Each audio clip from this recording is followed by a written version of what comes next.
अल्हम्दुलिल्लाह Kingston school की कामयाबियों की फहरिस्त बहुत तवील है। मैं दावत देती हूँ हमना और मरियम को कि वो तशरीफ लाएं और अपनी अहम खबरों से हमें आगाह करें।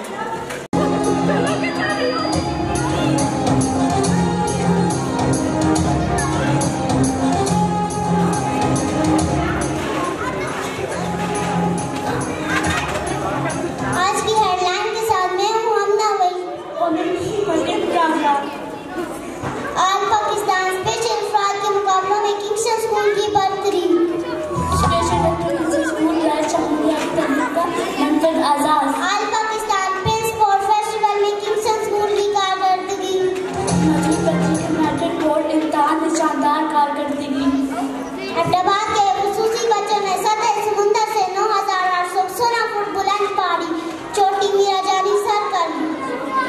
जियो हेडलाइंस तफसीलात के मुताबिक स्पेशल डॉक्टर पाकिस्तान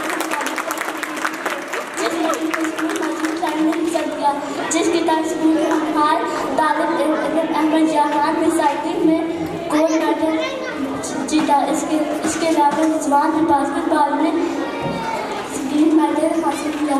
स्कूल के कोच कमल जमानी 5 किलोमीटर रेस में आगे